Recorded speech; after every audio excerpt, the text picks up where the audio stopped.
क्या किसी खिलाड़ी को 100 ग्राम वजन कम होने की वजह से डिस्क्वालीफाई किया जा सकता है? विनेश फोगाट तीसरी बार ओलंपिक में भाग ले रही हैं, लेकिन समकालीन इतिहास में ऐसा कभी नहीं हुआ कि 100 ग्राम वजन ज़्यादा होने के चलते किसी खिलाड़ी को डिस्क्वालीफाई कर दिया गया हो।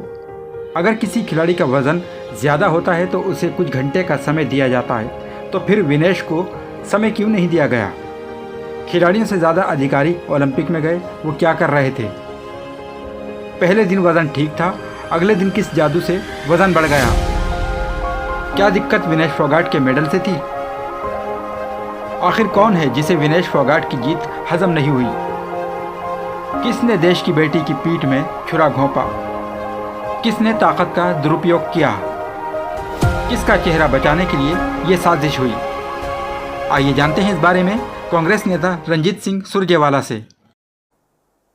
साधारण से साधारण व्यक्ति को यह लगता था कि उसकी खुद की बेटी जीत गई है।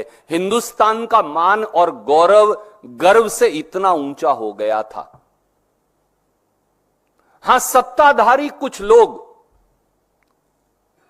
विनेश फोगाट को मुबारकबाद की ट्वीट करने से भी बच रहे थे।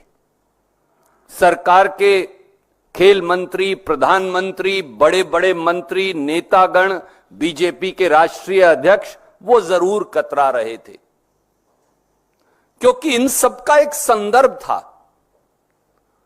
भारत की बेटी विनेश फोगाट ये वही महिला पहलवान है जिसने पूरा साल 2023 में प्रधानमंत्री मोदी जी के चहेते रेसलिंग फेडरेशन ऑफ इंडिया के तत्कालीन अध्यक्ष, बीजेपी के तत्कालीन सांसद बृजभूषण शरण सिंह के खिलाफ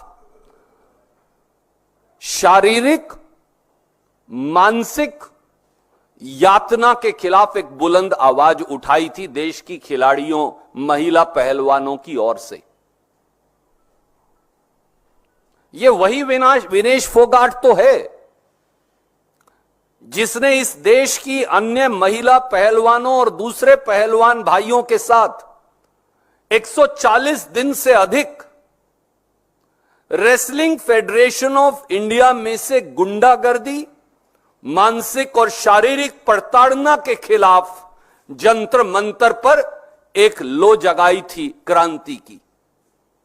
यह वही विनेश फोगाट तो है जिसको भारतीय जनता पार्टी की सरकार ने जिस दिन संसद का उद्घाटन हुआ, जंतर मंतर पर दिल्ली पुलिस से और पहलवानों के साथ घसीटवाया था। यह वही विनेश फोगाट तो है जिसके ऊपर मोदी सरकार ने एफआईआर दर्ज करवाया था और मुकदमा भी चलवाया।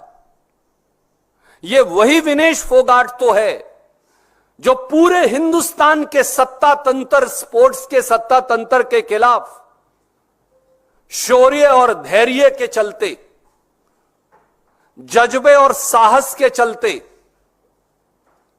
हिंदुस्तान का तिरंगा फहराने के एक जुनून के चलते पेरिस ओलंपिक तक पहुंच गई और एक बार फिर लड़कर 7 घंटे के अंदर प्री क्वार्टर, क्वार्टर फाइनल और सेमीफाइनल जीतकर दुनिया की 3 सबसे बड़ी पहलवानों को हराकर भारत का तिरंगा पेरिस ओलंपिक में फहराया। यह वही विनेश फोगाट है जिसको एक कुत्सित षड्यंत्र ने आखिर में हरवा। NGTV, the voice of common people।